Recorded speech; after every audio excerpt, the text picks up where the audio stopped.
Welcome back to the Macabre Marathon. Today, we're sharpening our blades for the third leg of our journey through horror history. Before we draw blood, let's look at the trail we've left behind. In episode 1, we explored the raw, found realism of the woods and the attic. Our final list saw the Blair Witch Project take the top spot, proving that sometimes what you don't see is the most terrifying thing of all. In episode 2, we moved into the supernatural, where The Exorcist and Hereditary showed us that the greatest threats aren't always physical. They are the demons, the curses, and the grief that haunt our minds. But today, for episode 3, the threat is no longer invisible. It is standing right behind you in the dark. It is physical, it is masked, and it is very, very sharp. Today, we enter the world of the slasher. Now, looking at our top 10 today, you're going to notice a clash of eras. We intentionally moved away from a list of just the classics. Why? Because the slasher didn't die in the 1980s. It evolved. We aren't ranking these based on pure nostalgia or how many sequels they spawned. We are ranking them on 3 specific pillars. First, creativity, the how and what of the kills. Second, iconography, the power of the mask and the legend behind the monster. And finally, the final girl or boy, the strength, smarts, and survival instincts of the one who fights back. On this list, you'll see the founding fathers like Michael Myers and Leatherface because they built the house we live in. But you'll also see modern icons like Art the Clown and Maxine Minx because they are currently tearing that house down. We've included recent hits because the final girl has changed. She isn't just running anymore. She's a survivalist. From the quiet suburbs of 1978 to the holiday carnage of 2023, this is our definitive cross-generational top 10 slasher list. Let's start the countdown. We're kicking off our countdown with a film that proves the holiday slasher didn't stay buried in the 80s. Coming in at number 10 is Eli Roth's Thanksgiving. Originally appearing as a fake, over-the-top trailer in the 2007 movie Grindhouse, fans waited 16 years for Eli Roth to finally turn that gag into a full feature. In 2023, he delivered a love letter to the genre that felt both nostalgic and dangerously modern. The setup is classic. A tragic Black Friday riot leads to a year of silence, followed by the arrival of a mysterious killer dressed as the Pilgrim John Carver, who was preparing a very specific Thanksgiving dinner for the town's elite. The breakdown. Creativity, this earns a 9.0. Eli Roth is a student of gore, and he doesn't hold back. Whether it's the human turkey in the oven or that terrifyingly creative dumpster door decapitation, the kills are inventive, mean-spirited, and perfectly themed to the holiday. Iconography. We gave the look of the killer an 8.0. The John Carver mask, based on the actual first governor of Plymouth Colony, is simple, historical, and deeply unsettling. It feels like an instant classic mask that belongs on the shelf next to the greats. Final girl. For our survivor, Jessica earns a 7.5. She's smart, she's resourceful, and she's a proactive lead who actually uses her head. While she hasn't reached the legendary status of a Laurie Strode just yet, she's exactly the kind of modern survivor we love to root for. Thanksgiving is the perfect opener for this list because it bridges the gap perfectly. It has the soul of an old-school whodunit slasher, but it's executed with the high-definition intensity of today. At number 9, we have the movie that proved the 2010s were ready to fight back. This is Adam Wingard's home invasion masterpiece, You're Next. On the surface, it looks like a standard slasher setup. A wealthy, estranged family gathers at a secluded country estate, only to be targeted by a group of killers wearing eerie animal masks. But this movie pulls a brilliant bait and switch. One of the guests, Aaron, didn't grow up in the suburbs. She grew up on a survivalist compound. When the killers break in, they realize very quickly that they aren't the predators in this house. She is. The breakdown. Creativity. This earns an 8. While it stays grounded in a home invasion setting, the film uses the environment brilliantly. From wire traps in the hallways to the legendary blender kill, it finds clever ways to turn everyday household items into lethal weapons. Iconography. The killers earn a 7.5. The fox, lamb, and tiger masks are simple but incredibly effective. They create a chilling, blank-faced aesthetic that became a staple of 2010's horror, the perfect representation of a cold, anonymous threat. Final Girl. This is where the film truly shines, earning a perfect 10. Erin, played by Sharni Vinson, is arguably the most tactical and capable final girl in the history of the genre. She doesn't just survive, she goes on the offensive, setting traps and outmaneuvering the killers at every turn. It's the ultimate wrong house, wrong girl movie. Of course, even if you're a survivalist expert, there's one thing you can never truly escape: the rules of the very genre you're living in.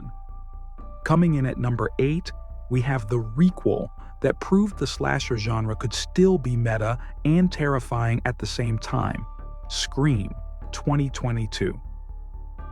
Wes Craven's original trilogy set the bar for self-aware horror, but 25 years later, directors Matt Bettinelli-Olpin and Tyler Gillette had to prove that Ghostface still had something to say. By returning to Woodsboro and targeting a new group of teenagers linked to the original survivors, this film managed to honor the past while carving out a visceral new future. It's a movie that doesn't just follow the rules, it weaponizes our own nostalgia against us. The breakdown. Creativity. This earns an 8.5. The kills in this entry are significantly more brutal and personal than what we saw in the 90s. The opening scene subversion alone earns it high marks for keeping even the most seasoned horror fans on their toes. Iconography. Ghostface earns a 9. While the mask is legendary, this film adds a layer of toxic fandom to the motivation that makes the killer feel disturbingly modern. It's a classic look updated for an era where everyone thinks they're a critic. Final Girl. The sister duo of Sam and Tara Carpenter earns an 8.5. Their chemistry gives the franchise a fresh emotional core. They aren't just victims of a legacy, they are actively fighting to put the past in the ground for good. It's a masterclass in how to revive a franchise without losing its soul. But what happens when you take those meta rules away? What happens when you can't hear the killer's voice, the floorboards creak, or the door slam shut? At number 7, we have Mike Flanagan's stealth horror masterpiece, Hush. While most slashers rely on what you hear to build dread, the floorboards creaking, the heavy breathing, Hush finds its terror in total silence. Our protagonist, Maddie, is a deaf author living alone in a secluded house in the woods. When a masked man appears at her window, he realizes she can't hear him and decides to turn her night into a sadistic game of cat and mouse. He thinks her silence makes her an easy target. He thinks she's helpless. He was wrong. It's a tight, claustrophobic duel that proves that some of the most intense battles are the ones fought in the quiet. The breakdown. Creativity. This earns an 8.5. Mike Flanagan uses sound design as a weapon. The creativity isn't in flashy, over-the-top gore. It's in the way Maddie uses visual cues and home vibrations to outmaneuver an enemy she can't hear coming. Iconography. The killer earns a 7.5. Known simply as the Man, his white, expressionless mask is effective because it's so casual. He isn't a supernatural entity or a legend. He's just a cruel person with a crossbow, making the threat feel grounded and terrifyingly real. Final Girl. Maddie earns a perfect 10. She is a pure strategist. Throughout the night, we watch her literally write out different survival scenarios in her mind, weighing her odds until she finds the one path to victory. She is the gold standard for intelligence in the genre. Hush is a masterclass in minimalism, proving you don't need a high body count to be an all-time great. But sometimes, the silence of the woods is replaced by something far louder. The relentless, gasoline-drenched roar of a chainsaw in the Texas sun. At number 6, we head into the sweltering, sun-bleached terror of Tobe Hooper's 1974 masterpiece, The Texas Chainsaw Massacre. Even 50 years later, this film feels dangerous. It doesn't feel like a movie. It feels like something you stumbled upon and weren't supposed to see. While most slashers thrive in the shadows of the night, Leatherface and his cannibalistic family do their work in the high noon heat. It's a raw, industrial nightmare that stripped away the polish of Hollywood and replaced it with the sound of grinding metal and screaming meat. It didn't just introduce a killer, it introduced a family of monsters that made the American dream look like a slaughterhouse. The breakdown. Creativity. This earns an 8. While it's famous for being gory, the film is actually surprisingly bloodless. Its creativity lies in its atmosphere and the way it uses sound and editing to make your imagination fill in the horrific gaps. The meat hook sequence remains one of the most effective and harrowing moments in cinema history. Iconography. Leatherface earns a perfect 10. The mask of flesh, the blood-stained yellow apron, and the chainsaw are 3 of the most recognizable symbols in horror. He is the ultimate blue-collar monster, a hulking, wordless force that represents pure, unthinking destruction. Final girl. Sally Hardesty earns an 8.5. Sally is the blueprint for the traumatized survivor. She doesn't outsmart the family with traps. She survives through sheer primal desperation. Her final, hysterical laugh in the back of that pickup truck is one of the most iconic endings in the genre. It remains a visceral sensory assault that changed the rules of horror forever. We've officially fought our way through the bottom half of the list, and the carnage is only going to get more intense from here. But before we reveal who cracked the top 5, I want to take a second to thank all of you for running this marathon with us. If you're enjoying our deep dives into the history and evolution of horror, make sure you hit that subscribe button and ring the bell.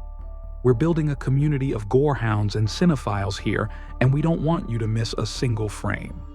And I have a question for the comments section today.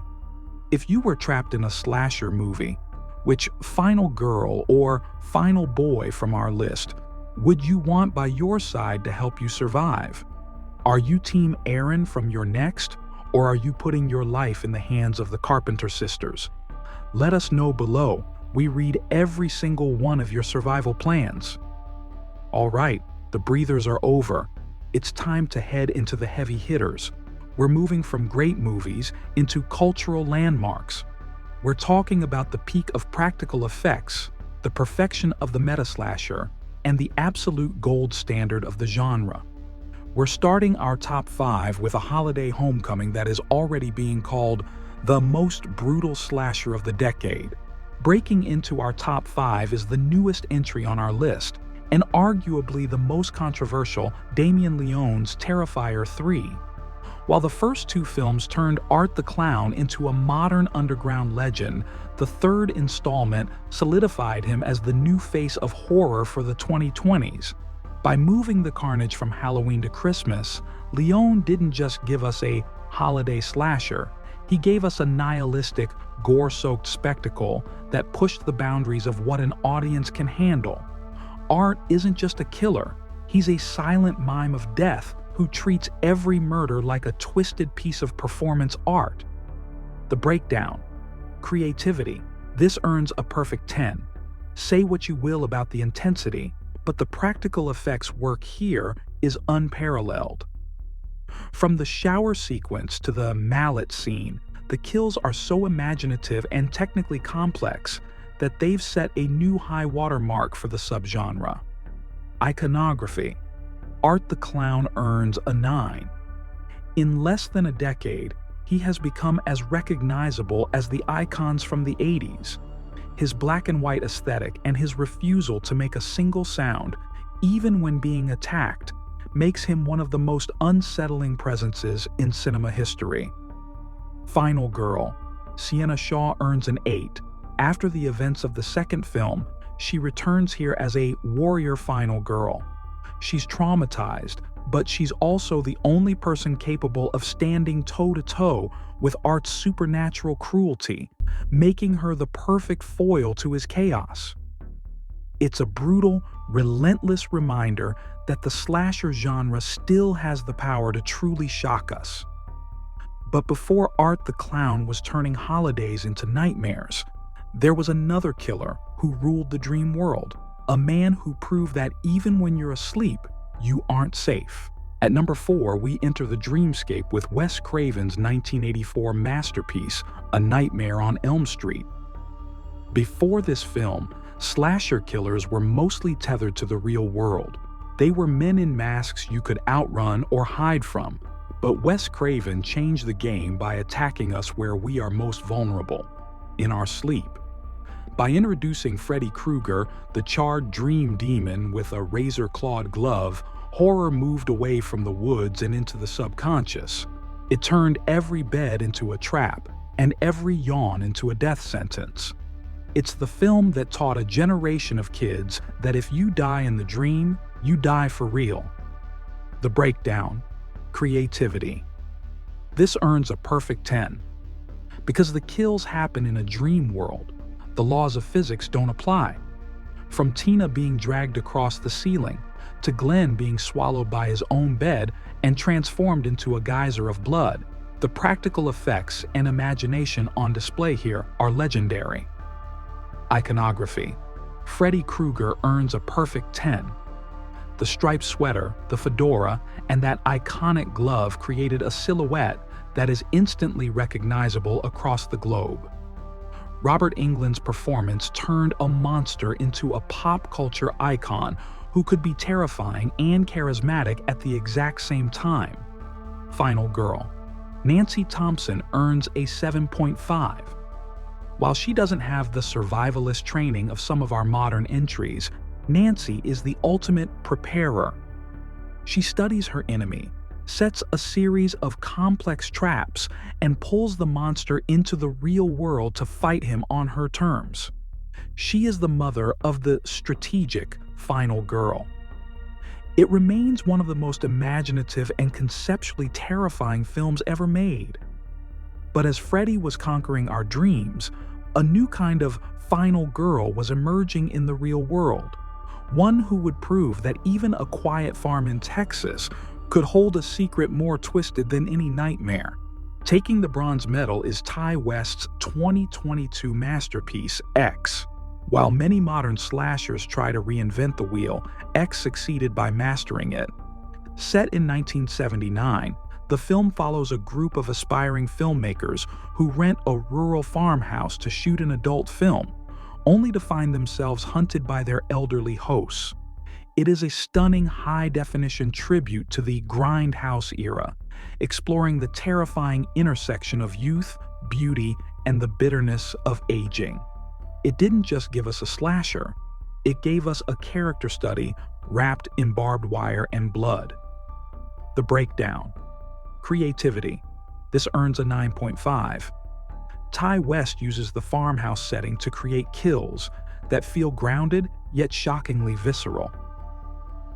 The alligator sequence and the brutal use of a pitchfork are highlights, but the true creativity lies in the dual performances and the way the film mirrors the desires of the victims with the jealousy of the killers. Iconography. The Old Pearl earns an 8.5. She is a tragic, terrifying subversion of the slasher villain, a killer driven not by supernatural evil, but by a desperate, rotting longing for the life she can no longer have. Her image, standing in a nightgown with a kitchen knife, is hauntingly effective. Final Girl. Maxine Minx earns a perfect 10. Played by Mia Goth, Maxine is the final girl redefined. She isn't an innocent bystander. She is a woman with a singular, ruthless drive to be a star. Her "I will not accept a life I do not deserve" attitude makes her one of the most compelling and fierce survivors in horror history. X is a reminder that the slasher can be more than just a body count. It can be high art. But even with the rise of new legends like Maxine Minx, the 1990s taught us that the most dangerous killer isn't the one you don't know. It's the one who knows all the same movies you do. Taking the Silver Medal is the film that didn't just revive the slasher genre, it saved it. This is Wes Craven and Kevin Williamson's 1996 masterpiece, Scream. By the mid-90s, the slasher was considered dead, buried under a mountain of low-budget sequels and tired tropes. Then came Ghostface. Scream changed everything by introducing us to characters who had actually seen horror movies. They knew the rules, they knew the cliches, and they knew that the person standing next to them was a suspect. It turned the slasher into a high-stakes whodunit that was as funny as it was frightening, proving that the genre could be smart, self-aware, and still absolutely terrifying. The breakdown. Creativity. This earns a perfect 10. From the legendary opening sequence with Drew Barrymore to the chaotic two-killer reveal in the kitchen, the writing is flawless. The meta approach allowed the film to subvert expectations at every turn, making it a puzzle as much as a bloodbath. Iconography. Ghostface earns a 9.5. The Father Death mask is a stroke of genius, a distorted, haunting face that is both expressive and blank. It is one of the few horror icons that is truly democratic. Anyone can wear it, which makes the threat feel like it could come from anywhere. Final girl. Sidney Prescott earns a 9. Sidney is the ultimate survivor because she grows with the franchise. She isn't just a girl running away. She's a woman who actively deconstructs the killer's motives. She takes the trauma of her past and weaponizes it, becoming a beacon of resilience for the entire genre.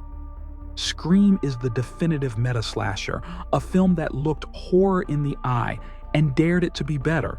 But even with all the rules, the meta-commentary, and the clever subversions, there is still one film that stands alone.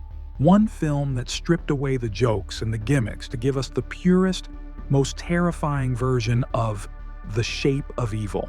Taking the gold medal and the throne as the ultimate slasher is the film that provided the DNA for everything we've discussed today. John Carpenter's 1978 masterpiece, Halloween. This isn't just a movie, it is the blueprint. Before Michael Myers, the slasher was a loose collection of ideas. Carpenter took those threads and refined them into pure cinematic gold.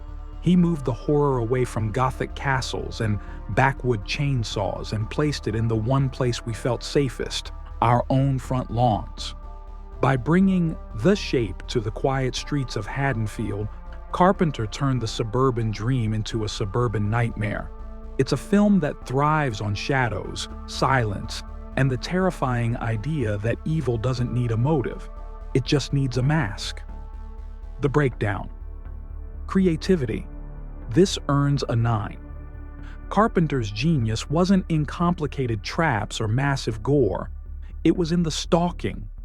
The use of the panelide camera to show us Michael's perspective and the way he appears and disappears in the background of daylight scenes created a level of tension that has never been matched. Iconography.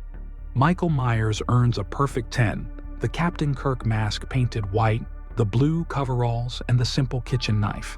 It is the most effective design in horror history because it is a blank slate, a shape that allows us to project our own deepest fears onto his empty eyes.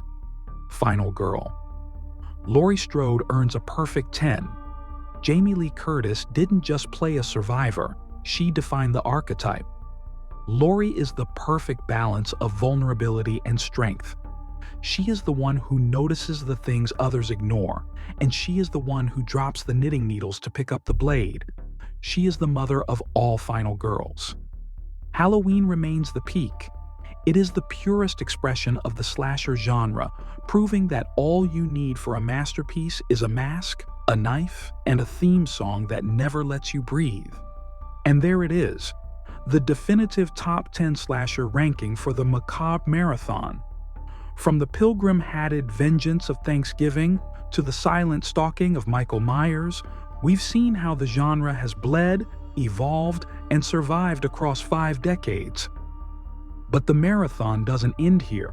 Now that we've faced the physical monsters, it's time to look at a threat that is much harder to outrun. Join us in episode 4 as we descend into the fractured world of psychological horror. We're moving away from the blade and into the brain, where the monster isn't behind you. It's your own mind turning against you. I'm your host, and this has been the Macabre Marathon. Stay safe, stay sharp, and whatever you do, trust no one.